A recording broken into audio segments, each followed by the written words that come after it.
오늘은 성탄주일입니다. 지난 한 해를 많은 분들이 코로나 때문에 잃어버린 한 해라고 합니다마는 오늘 성탄주일 말씀을 통하여 잃어버린 한 해가 회복되는 오늘 주일이 되기를 간절히 바랍니다. 세상에서는 이걸 희망사항이다, 그 되겠나 할지 모르지만 예수님 안에서는 이것이 회복될 수가 있는 것입니다. 이것이 믿음인 것입니다. 그런 마음으로 오늘 정말 마음을 다하여 주님 다시 한번 잃어버린 한 해가 아니라 오늘 회복의 은혜가 있게 하옵소서. 회복의 은혜가 있기를 간절히 바랍니다. 자, 다시 한번 간절히 바랍니다. 줌으로 들어오시는 여러분들을 정말 다른 때보다 정말 이뻐요, 여러분들이. 너무 멋있어요, 다들. 오늘과 다음 주를 통하여 저는 스가랴서를 마무리하려고 합니다. 돌이켜보면 스가랴가 쉽지는 않았습니다. 그런데 지금 이 시기에 꼭 필요한 말씀이었다고 여겨집니다. 그래서 저는 가능하면 스가랴의 말씀을 빠뜨리지 아니하고 거의 한 절 한 절을 다 선포할 수 있던 것이 얼마나 감사한지요. 다시 한번 감사합니다. 코로나 이렇게 하면 스가랴가 자동적으로 떠오르기를 바라는 것입니다. 자, 이제 본격적으로 14장을 해석하겠습니다. 여러분들 다 설교노트 다 받으셨죠? 다 받으시고 14장의 이 귀한 말씀의 참 연구와 여행을, 말씀을 향한 연구를 떠날 준비가 되셨는지요? 준비가 되셨습니까? 혹시 줌으로 들어온 분들 이거 인쇄한 분들 한번 들어보세요. 다 한번 들어보세요. 야, 많이들 준비하셨네요. 예, 이렇게 자 보시고 14장은 메시아 되시는 예수 그리스도의 귀환, 예수 그리스도의 돌아오심에 대해서 아주 집중적으로 말씀을 하고 있습니다. 여러분 잘 아시는 대로 기독교의 역사는 하나님의 창조로 시작해가지고 창세기 1장부터 시작해서 마지막 요한계시록 22장에 예수 그리스도의 마라나타, 예수님 오시오, 예수님의 재림으로 종결이 되는 것입니다. 그리고 이 재림을 좀 다른 식으로 언약 신학적으로 표현한 것 가운데 새창조란 말이 있어요. 새창조. 재림을 뭐라고 말한다고요? 새창조. 그래서 이 새창조는 어떻게 보면 반전이고 역전이고 막판 뒤집기라고 할 수 있습니다. 반전과 역전의 예는 스가랴서에서 예수님은 아주 겸손하게 오셨죠? 겸손하게 오셨는데 주님 대반전 하시잖아요. 여기에 나와 있습니다마는 예수님은 새끼 나귀를 타고 오셨어요. 겸손하게. 스가랴 9장에 나오죠. 또 은 30세겔에 팔리셨습니다. 11장에. 그리고 주님은 찔리신 바가 되셔가지고 그러셨습니다. 주님은 부활의 대반전을 하시는 것입니다. 초림 때 겸손하게 오셨는데 재림 때는 천하의 왕으로 오시는 것에 대해서 오늘 4절에서 그날에 그의 발이 예루살렘 앞 곧 동쪽 감람산에 서실 것이요, 이렇게 나와 있습니다. 여기서 그의 발은 예수 그리스도의 발이고 예수님의 재림을 말씀하시는 것입니다. 완전한 막판 뒤집기라고 말할 수 있습니다. 제가 이 본문을 해석할 때에 여러분들이 한 가지 주의해야 할 상황이 있어요. 그것이 뭐냐면 이 본문을 문자적으로 해석할 것인가, 아니면 본문을 영적으로 해석할 것인가. 그래서 지금 이 4절 예수님께서 감람산에 서신다 했을 때 문자적으로 해석하는 분들은 예수님 재림하실 때 바로 이 감람산에 오실 것이다, 지리적으로 그 장소에 재림하실 것이다. 그리고 어떤 분들은, 영적으로 해석하는 분들은 이것은 감람산은 상징이기 때문에 영적으로 해석해야 한다, 이렇게 주장하기도 합니다. 그러나 저는 문자적으로 해석할 수 있는 분들은 문자적으로 해석하고, 또 어떤 말씀은 상징적으로 영적으로 해석을 해야 하는데 제 입장은 좀 포괄적이고 또 계시 의존적이라고 말할 수가 있는 것입니다. 오늘 그래서 이 여자적인 것, 문자적인 것과 또 포괄적이고 상징적이고 또 계시적인 것에 대해서, 언약적인 것에 대해서는 제가 왔다 갔다 하면서 말씀을 좀 드리려고 합니다.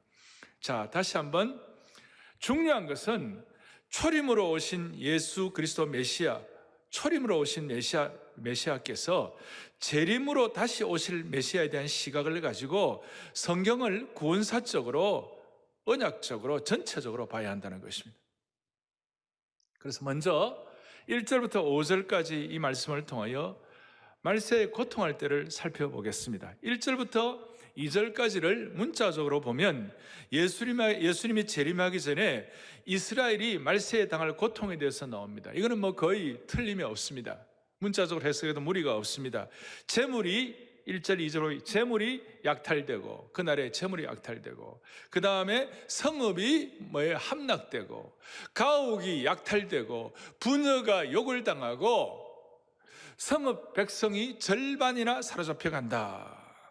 그렇게 한마디로 유혈 사태가 일어나고 예루살렘에 큰 재앙이 온다는 것입니다. 생각만 해도 끔찍한 것입니다. 앞에 스가랴 2장에서는 주님께서는 예루살렘을 눈동자같이 지키시고 불성곽으로 보호하신다고 하셨는데 대조가 되는 것 같아요. 하지만 궁극적으로는 주님은 이런 재앙을 내리는 것, 재앙 자체가 목적이 아니라 새로운 구원의 시대를 열어주는 것이 목적인 줄로 믿으셔야 되는 것이에요. 이것이 주님의 안타까운 목자의 심정을 깨달을 때 확인할 수 있습니다. 왜냐하면 그런 재앙 얘기를 하지만 바로 이어서 3절에 보니까 아주 중요한 말씀이 나오는데 그때에 여호와께서 나가사 그랬어요. 그 이방 나라를 치시되 이왕의 전쟁 날에 싸운 것 같이 하시리라.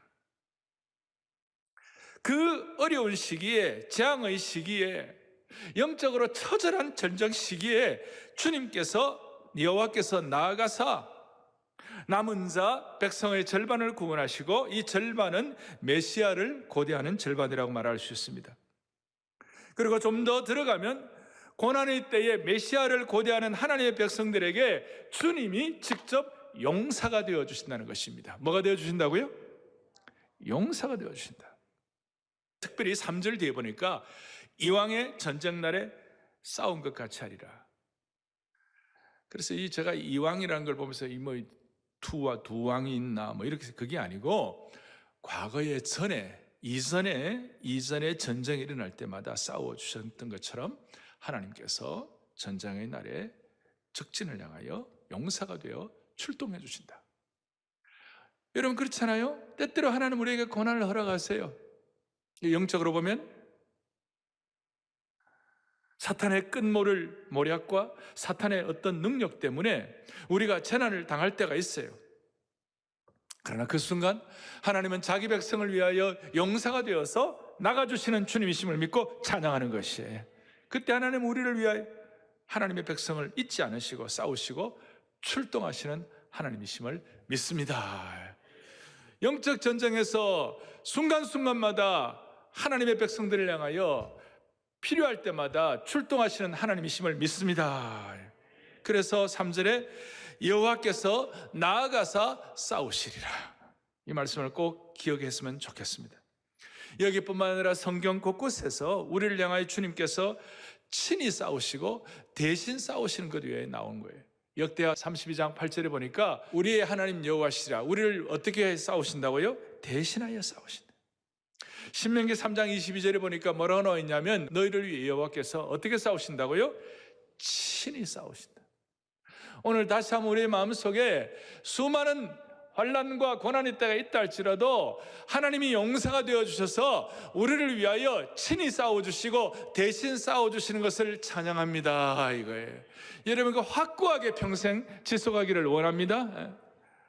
주 안에서 사랑하는 형제자매 여러분, 고난의 때에 하나님께서 우리를 위하여 대신하여 싸우신다는 이 말씀이 반드시 우리의 현재 실존의 삶에서 경험되고 체험되어야만 하는 것입니다. 무슨 말인가 하면 저와 여러분의 삶의 현장에서 우리를 위해 싸우시는 하나님을 경험하지 못한다면 우리가 세상 사람들과 다른 것이 뭐가 있겠습니까?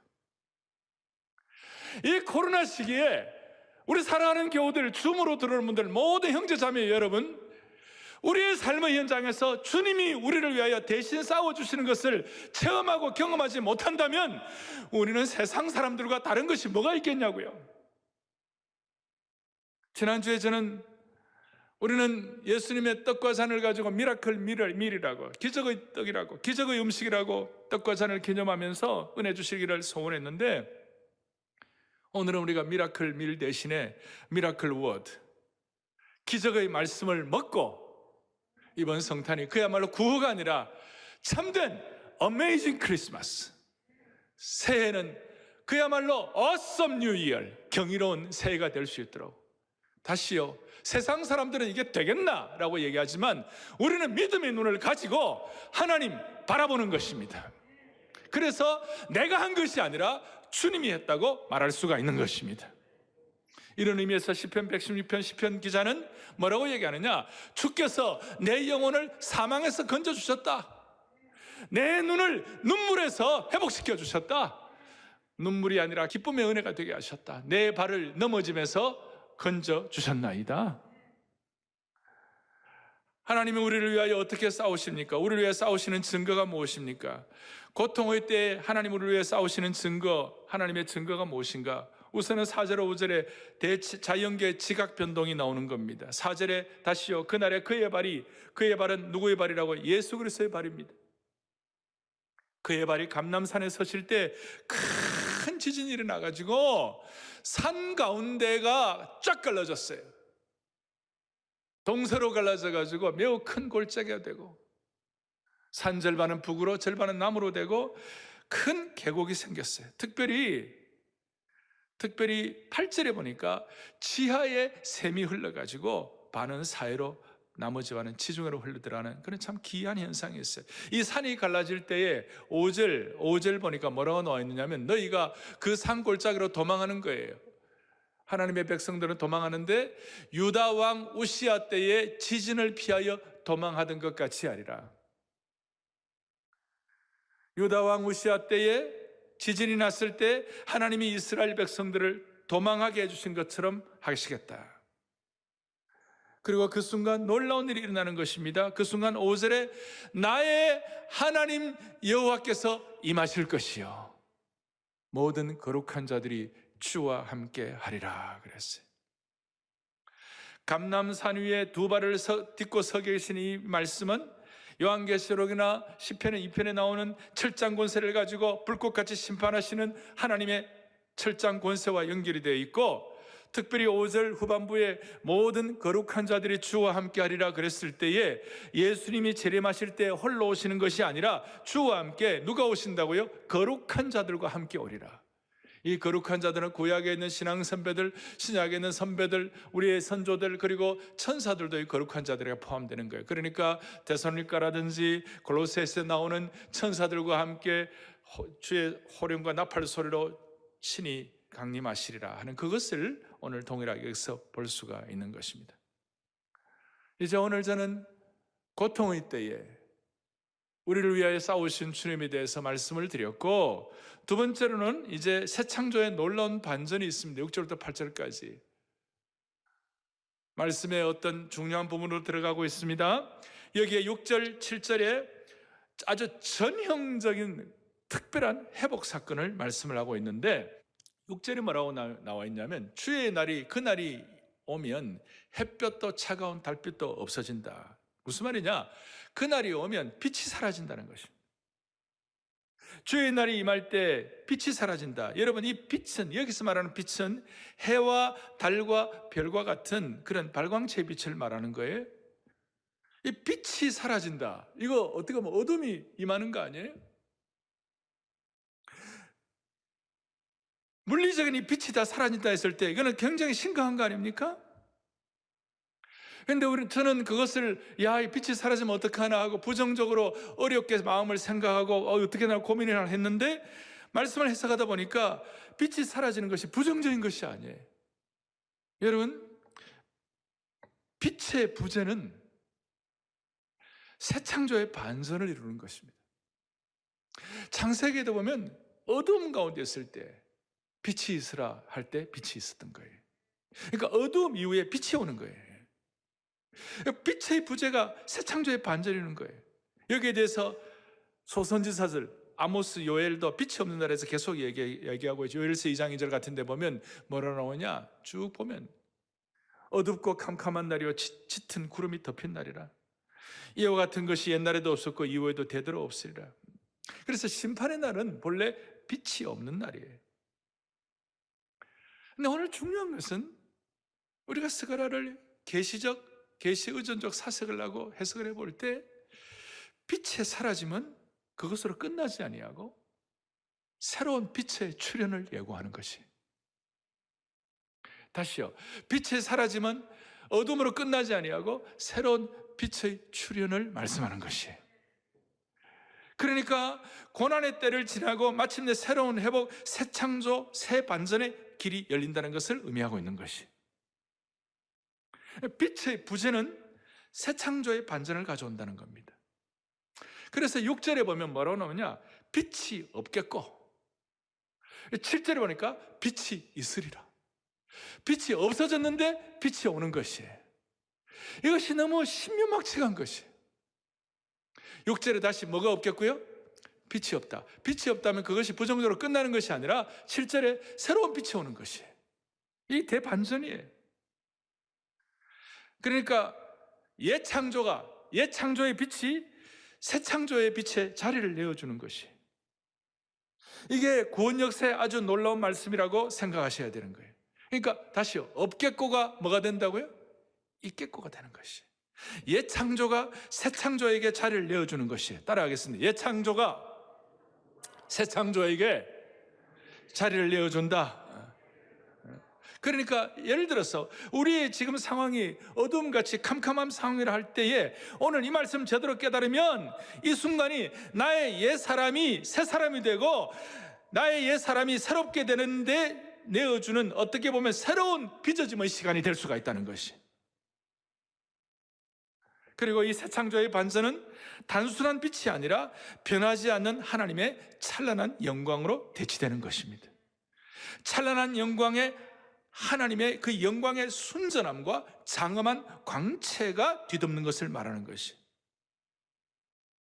그리고 우리가 창세기 1장 지금까지 우리가 물리적으로 오늘 현재 이 3차원의 창조의 세계에 낮과 밤의 주기의 문제가 다 사라지고 낮과 밤의 주기와는 다른 완전히 새 창조, 새로운 빛의 개념이 나타나게 되는 겁니다. 따라서 새 창조의 대반전은 밤이 없고 빛만 비추는 날이 될 것입니다.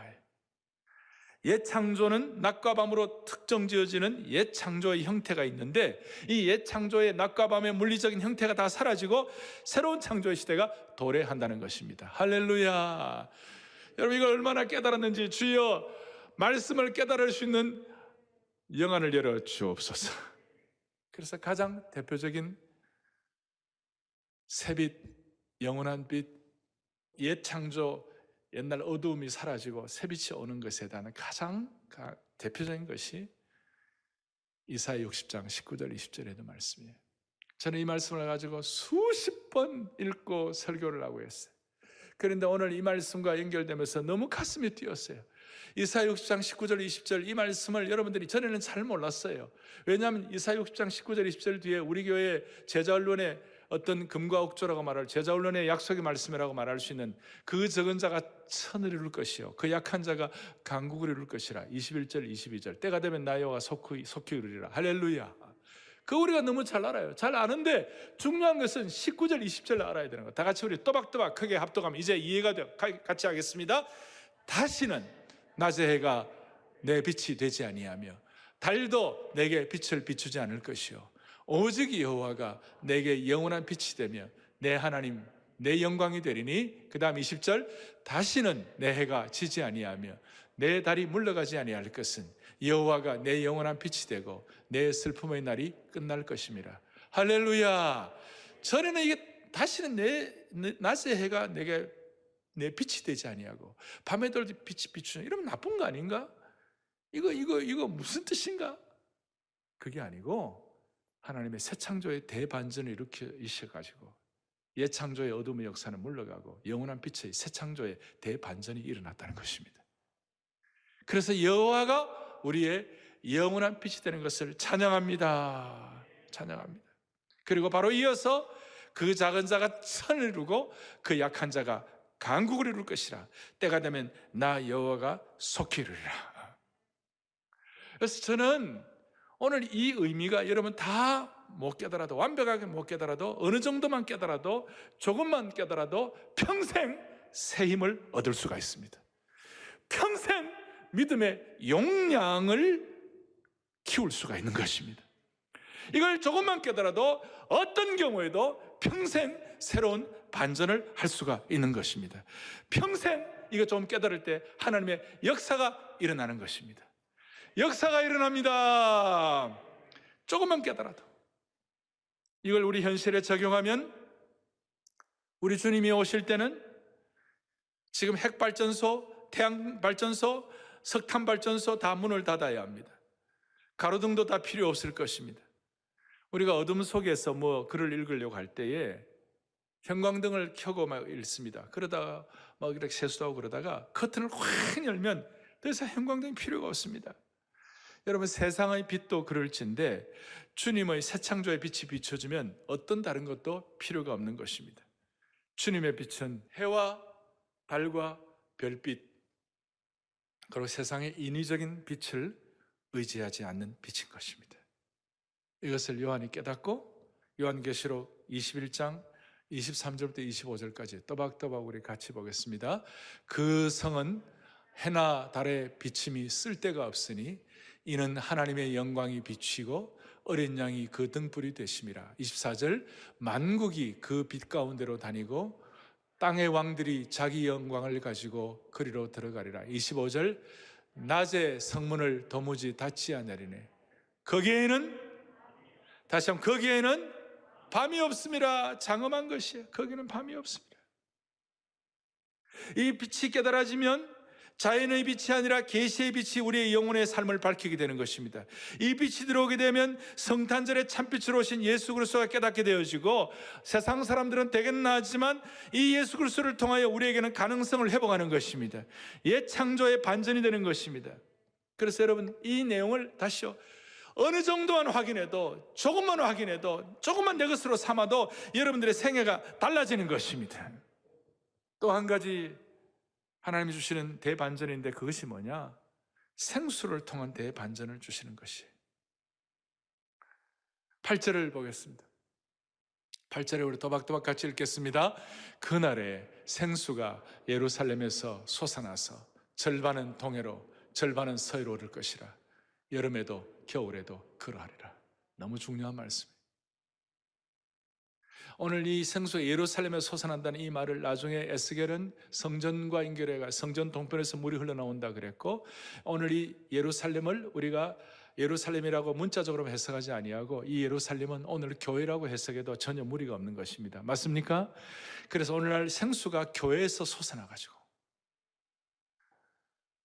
이 이스라엘의 예루살렘에 생수가 솟는다는 것은 엄청난 것이에요. 왜냐하면 이스라엘과 예루살렘은 항상 물 부족 국가였어요. 물이 없었어요. 물이 부족했어요. 당시에 이집트는 나일에 끊임없는 물이 있었고, 저 페르시아에는 유프라테스, 티그라스 같은 그런 바벨론 이런 데는 그 큰 강들이 있어가지고 하는데, 이스라엘은 요단강 해봐야 그렇게 크지 않아요. 항상 물 부족 국가였어요. 그래서 메마른 유다 땅에 이스라엘에 물이 넘쳐른다는 것은 결정적인 축복이 되는 것이. 시온의 생수가 1년 내내 동서로 오른다는 것이. 그리고 이 강의 모든 생물과 물고기로 다, 그리고 계절의 여름과 겨울에도, 그 말은 계절에 상관이 없이, 환경에 상관이 없이 생수가 공급된다.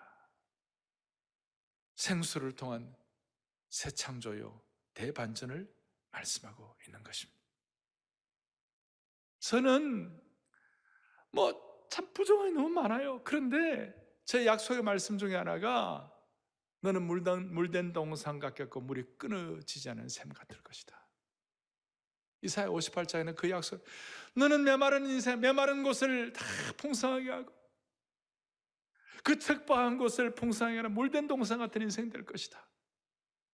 또 하나님께서 너는 수가성 우물가에 있는 처럼 너는 메마른 인생이지만 주님을 신뢰하는 그 순간 날마다 솟는 샘물의 은혜를 주시리라. 그리고 주의 성령의 임재와 인격적 성령의 능력을 체험하는 사람들마다 그 속에서 생수의 강이 흘러나리라. 그걸 체험할 때마다, 그걸 고백할 때마다 나는 아무것도 없는 사람이었지만 하나님은 늘 삶에 반전을 주시고 새로운 길을 열어주시고 하나님이 역사하지 않으시면 안 되는 그런 삶의 현장 경험들을 체험하도록 만들어 주셨어요. 이제 가장 중요한 내용을 다루겠습니다. 9절부터 11절까지입니다. 저는 지금 고통의 때 주님이 어떻게 우리를 싸워주시고 하나님께서 실제적으로 어떻게 우리 인생 가운데 새 창조의 반전을 주시는지, 어두움이 빛이 되는 문제, 메마른 것이 생수가 되는 문제를 어떻게 되는지를 제가 다뤄드렸고, 이제 오늘 세 번째 중요합니다. 우주의 통치와 왕권의 회복을 9절부터 11절까지 하고 있습니다. 설교 노트를 여러분들 잘 참고하시기를 바랍니다. 자, 9절에 오늘 천하의 왕이 되신다는 말씀이 있어요. 여호와께서 다시 한번 뭐가 되시리니? 천하의 왕이 되시리니. 여호와께서 홀로 한 분이 되실 것이요 그 이름이 홀로 하나이실 것이라. 천하의 왕이 되실 거예요. 다윗의 보좌에 앉으신다는 거예요. 홀로 우주에서 이 우주 가운데 참 경배를 받으시는 왕이시라는 거예요. 따라서 이사야 54장 5절 또박또박 같이 우리 보겠습니다. 그의 이름은 만군의 여호와시며 그 다음 그는 온 땅의 하나님이라 일컬음을 받으실 것이라. 할렐루야. 온 땅의 하나님, 천하의 하나님. 그리고 이 천하의 왕이 되실 때 나타나는 현상이 있어요. 그 현상이 뭐냐? 10절입니다. 10절에 게바에서 온 땅이 아라바같이 될 것이며 게바에서 예루살렘 남쪽 림몬까지 이를 것이며 예루살렘이 높이 들려 그 본처에 있으리니. 이게 무슨 뜻인가? 소위 우주적 대격변이 일어나는 것이, 예루살렘이 우주적 왕권의 중심지가 되는 것이고 예루살렘이 존귀함을 얻는 것입니다. 여기서 문자적으로 해석하고 영적으로 해석하는 차이가 좀 있긴 하지만 아마 이스라엘의 역사가 전혀 의미가 없다 그렇게 말할 수 없을 거예요. 아마 이스라엘에게도 말세에 큰 징조가 있을 거예요. 그러나 여기에 이제 이 예루살렘을 교회로 생각할 때 여기에 뭐가 나타나는 현상이냐? 천하의 왕이 되셔가지고 게바에서 림몬까지, 그러니까 아라바처럼 낮아진다. 아라바는 다 평지예요. 게바에서 림몬이 이렇게 불뚝불뚝 이렇게 하는데 그것이 다 평지가 된다는, 예루살렘만 높이 세워진다는 것이, 온 땅이 다 평지가 되게 해요. 예루살렘만 우뚝 서게 하시는 주님을 찬양하는 것이에요. 그리고 이제 11절, 너무 귀한 말씀입니다. 11절 다 함께 또박또박 같이 보겠습니다. 사람이 그 가운데 살며 다시는 저주가 있지 아니하리니 예루살렘이 평안히 서리로다. 할렐루야. 이 예루살렘을 문자적으로 보는 것도 있지만 예루살렘을 교회로 볼 수 있어요. 다시 한번 사람이 그 가운데 살며 다시는 뭐가 있지 않으리니? 저주가 있지 않으리니. 뭐가 평안히 서리로다? 교회가 평안히 서리로다. 드디어 스가랴 2장 4절에서 말하는 성곽 없는 도시, 예루살렘이 성곽 없는 도시가 되는 것이 그대로 이루어지는 것입니다. 한계가 없는 부흥과 회복이 일어난다는 것입니다. 그리고 중요한 것은 11절에 다시 한번 거기에 뭐가 없으리니요? 저주가 없으리니. 저주가 있지 아니한 영원한 날, 구원의 날에 들어간다는 것입니다. 참된 The Day of the Lord, 여호와의 날, 주님의 날을 경험하는 겁니다. 이렇게 말할 수 있습니다. 그래서 주님의 날은, 저와 여러분의 주님의 날은 저주가 아닌 은총과 구원의 날인 줄 다시 한번 확신하시길 바랍니다. 모든 하나님의 백성들에게 나타나는 현상 중에 하나는 이걸 적용해가지고 남들이 볼 때 저주가, 그것이 구원이 되는 것입니다. 하나님의 백성들의 삶에 있어서 우리가 한결같이 주님 앞에 이 말씀 가운데 부복하고 이 말씀을 집중하고 이 말씀 가운데 평생을 유지하면 세상 사람들이 볼 때 저건 저주야, 저 사람에게는 저주야 하는 그 저주가 구원과 은총으로 바뀌게 되는 것입니다. 이것이 기가 막힌 진리가 되는 것입니다. 이것이 우주적인 통치와 왕권의 회복이 일어날 때 나타나는 특별한 현상이라고 말할 수가 있는 것입니다. 예수 믿지 않는 사람들이 눈이 볼 때는 저 예수 믿는 사람 심판받았어, 예수 믿는 사람들, 저 사람들 저주받았어 하는 그런 거 보인다 할지라도 사실은 그날이 여호와의 구원의 날, the day of the Lord, 여호와의 날이 되는 겁니다. 무슨 말이냐? 예를 들어서 오늘 이 사건, 이 예언 뒤에 500년 뒤에 바울이 다메섹 도상에서 부활하신 주님을 만났습니다. 다메섹 도상에서 바울이 부활하신 주님을 만나는 그 순간 그 하늘에서 빛이 비치고, 오늘 영원한 빛이 비치고 마상에서 떨어졌을 때 세상 사람들이 볼 때는 저주의 날입니다. 눈이 멀고 마상에서 떨어지고 심판받는 것입니다. 그런데 사실은 바울의 평생의 입장에서 볼 때 그날은 심판의 날, 저주의 날이 아니라 그날은 바울에게 있어서 구원의 날, 은총의 날, 사명의 날, 영광의 날, 회복의 날인 줄로 확신합니다. 이것은 너무나 중요한 것입니다. 남들이 볼 때 바울이 마상에서 떨어졌을 때, 빛이 눈이 멀었을 때 저거는 저주받았어. 여러분, 아닙니다. 우리는 오늘 그날이 저주의 날이 아니라고 믿는 하나님의 백성들에게는 어떤 경우에도 그것이 구원의 날이고 은총의 날이고 생수의 날이 될 수가 있는 겁니다. 그래서 진짜 그리스도인이 되면 남들이 볼 때 저주가 우리에게는 구원이 될 수가 있습니다. 이것이 천하의 왕이 귀환할 때 나타나는 현상이요 축복입니다. 그래서 오늘 천하의 왕이 이 땅에 오신 것이 너무 감사한 겁니다. 이걸 이사야가 눈을 떠봐가지고 너무 귀하니까, 너무나 귀한 말씀, 여러분 이사야 9장 6절에 있는 말씀, 너무나 잘 아는 말씀 다시 한번 또박또박 보겠습니다. 그의 이름은 기묘자라, 모사라, 전능하신 하나님이라, 영존하시는 아버지라, 평강의 왕이라 할 것임이라. 할렐루야. 오늘 이것을 믿는 자에게 기묘자라, 원더풀하다, Almighty God, Prince of Peace, 평강의 왕이라.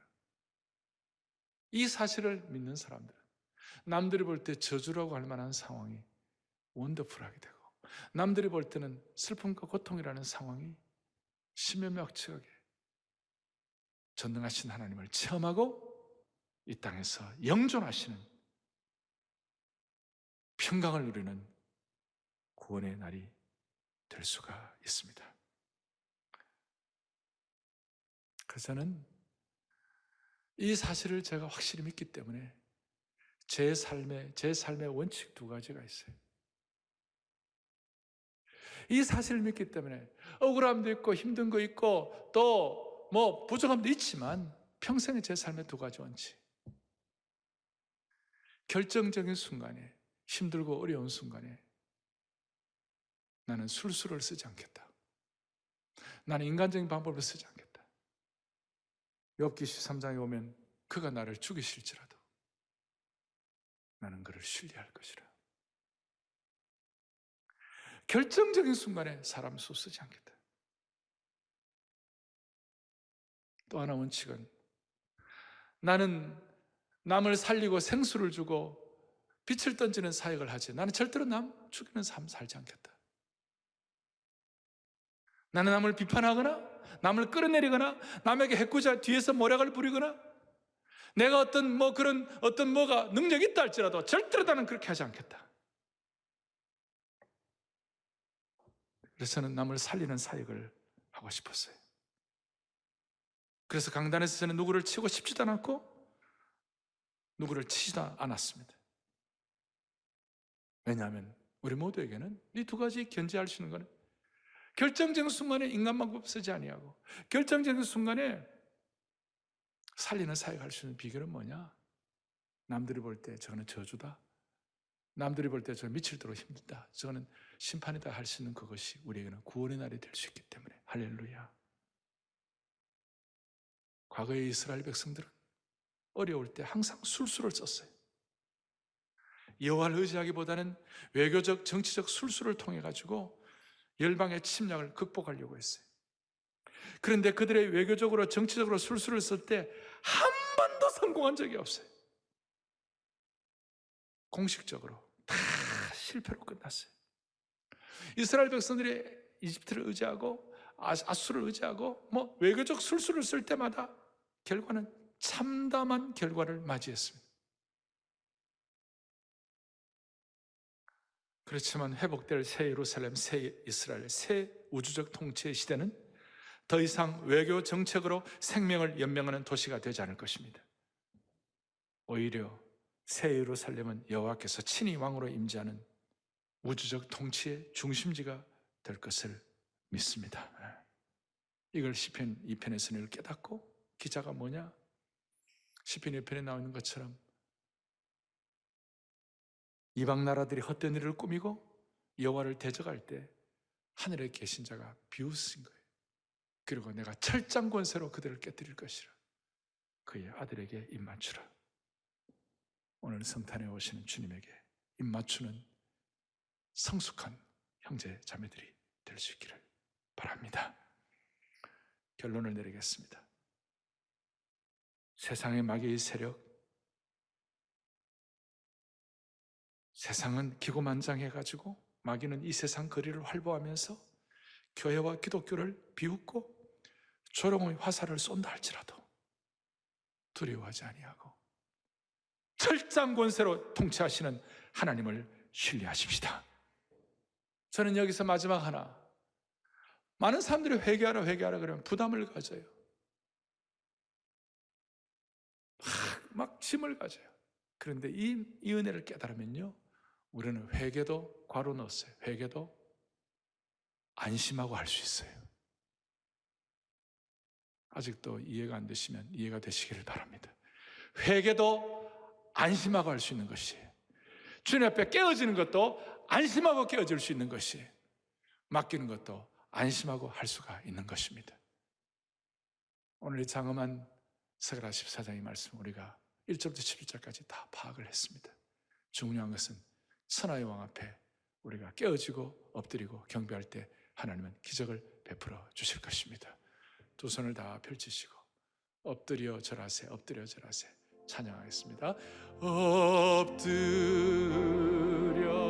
절하세, 엎드려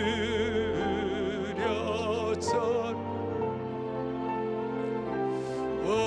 엎드려 절하세. 구세 천하의 왕 오시네. 천하의 왕 오시네. 천하의 왕 오시네. 천하의 왕 오시네. 구세주 났네. 가슴에 손을 얹겠습니다. 저는 오늘 성탄 이 주일 예배 참 사모하는 마음으로, 축하하는 마음으로 한복을 입고 섰습니다. 텅 빈 안아주시는 본당을 보면서 마음이 많이 아프지만, 그러나 사실에게 텅 빈 것이 아니라 꽉 차 있는 줄로 믿는 것이에요. 여러분 사명과 비전과 확신으로 꽉 차 있고, 주음으로 들어오는 모든 분들 생수와 영원한 빛의 대반전으로 꽉 차 있는 것입니다. 오늘 모든 분들의 생애가 완전히 새롭게 될 것입니다. 냄새만 맡아도, 확신만 해도 달라지는 것입니다. 자비로우신 하나님 아버지, 주님이 우리의 인생 한 분 한 분의 천하의 왕 되심을 믿습니다. 고통의 때, 영적인 전쟁의 때에 우리 모두를 위해 앞에 나가 싸워주시는 주님을 찬양하고 경배하기를 원합니다. 이 말씀 믿고 어떤 경우에도 인간적인 술수를 쓰지 않고 주님을 신뢰하게 하여 주시옵시고, 회개와 깨어지는 것도 안심하고 깨어지고 회개하게 하여 주옵소서. 우리에게 새 창조의 대반전을 주시고 천하의 왕이시고 성탄의 주인이신 예수 그리스도 이름 받들어 간절히 기도 올리옵나이다. 아멘.